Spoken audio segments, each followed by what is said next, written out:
প্রিয় শিক্ষার্থী বন্ধুরা, আবার আমি তোমাদের সামনে হাজির হলাম ম্যাথ জার্নি ইউটিউব চ্যানেলের পক্ষ থেকে। তোমাদের সবাইকে স্বাগতম। আশা করি তোমরা সকলেই ভালো আছো, আমিও ভালো আছি তোমাদের এবং আল্লাহর অশেষ রহমতে।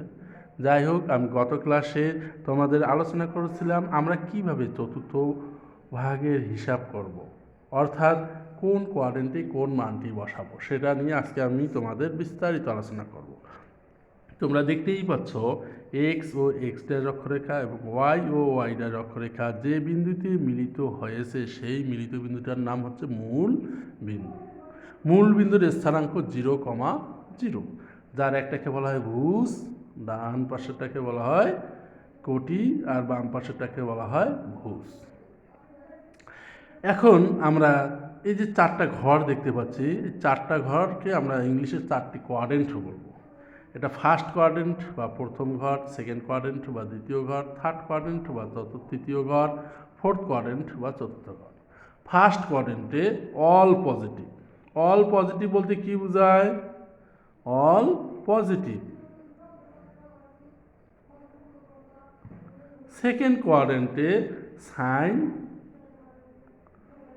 আর কস পজিটিভ। থার্ড কোয়াড্রেন্টে ট্যান আর কট পজিটিভ। ফোর্থ কোয়াড্রেন্টে সেক আর কোসেক পজিটিভ। ঠিক আছে? ফার্স্ট কোয়াড্রেন্টে অল পজিটিভ, সেকেন্ড কোয়াড্রেন্টে সাইন ও কোসেক কস পজিটিভ, থার্ড কোয়াড্রেন্টে ট্যান কট পজিটিভ আর ফোর্থ কোয়াড্রেন্টে সেক আর কোসেক পজিটিভ। এই ফার্স্ট কোয়াড্রেন্টে এই ছয়টি মান ত্রিকোণমিতিক মানগুলোই পজিটিভ হবে। সেকেন্ড কোয়াড্রেন্টে সাইন আর কস বাদে অন্য চারটি মান আসলে নেগেটিভ হবে।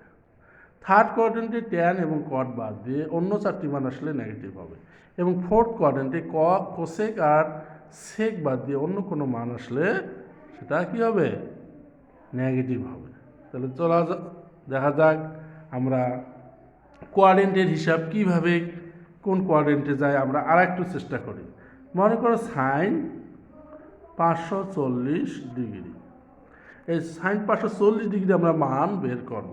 আমরা জানি যে যে কোনো মানকে অবশ্যই 90 ডিগ্রির সঙ্গে ভাঙাতে হবে আমাদের। তাহলে 6 নং 54, তাহলে 90 গুণন 6, তার সঙ্গে কিছু নেই মিলে 0 ডিগ্রি আমরা মনে করতে পারি। সাইন 90 গুণন 6 মানে জোড় সংখ্যা। আমরা আগেই আলোচনা করেছি 90 ডিগ্রির সঙ্গে জোড় সংখ্যা গুণ থাকলে নামের পরিবর্তন হবে না, তার মানে সাইন সাইনেই থাকবে, 0 ডিগ্রি 0 ডিগ্রিই হবে। এখন এই কোয়াড্রেন্টের হিসাবটা আমরা চিন্তা ভাবনা করি একটু। এই 6 কোন ঘরে যায়? তাহলে এক্স ও এক্স ড্যাশ, এটা হচ্ছে ওয়াই ও ওয়াই ড্যাশ, এটা মূল বিন্দু। তাহলে 6 হিসাব করি, 1 2 3 4 5 6। যেহেতু 0 আছে, 0 মানে এই 0-র মধ্য থেকেই উপরে, 0-র মধ্য থেকেই উপরে। তো এই ঘরে আমরা তো জানি সাইন পজিটিভ, তার মানে সাইন পজিটিভ, সাইন 0 ডিগ্রি মান তখন আমরা জানি 0। এখন আমরা যদি কস 540 ডিগ্রির কথা বিবেচনা করি তাহলে কি হয়? তাহলে ওই একই হিসাবে আমরা করব কস 90 গুণন 6 যোগ 0 ডিগ্রি।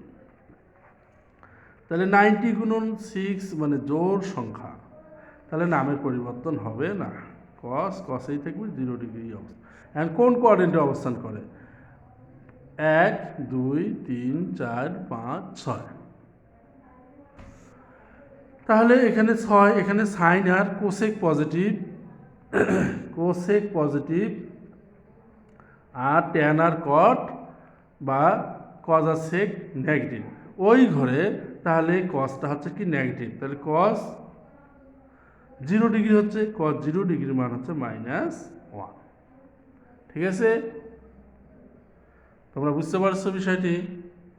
আমি তোমাদেরকে আরও ভালো করে বোঝানোর জন্য বলতে পারি আমরা কিভাবে চতুর্ভাগের হিসাবটা করব।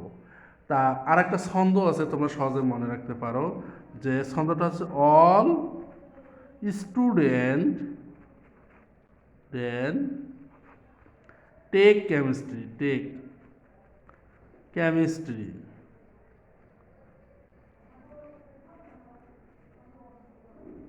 তোমরা হয়তো জানো এর বাংলাটা হচ্ছে সব স্টুডেন্টই রসায়ন নিতে চায়। সব স্টুডেন্টই যদি রসায়ন নিতে চায় তাহলে সেটার অনুযায়ী আমরা যদি কোয়াড্রেন্টের হিসাবে চাই, কোয়াড্রেন্টের হিসাবটাই হচ্ছে মেইন। এটা আমাদের ভালো করে বুঝতেই হবে, না বুঝলে আমরা গেইন করতে পারবো না ত্রিকোণমিতিতে।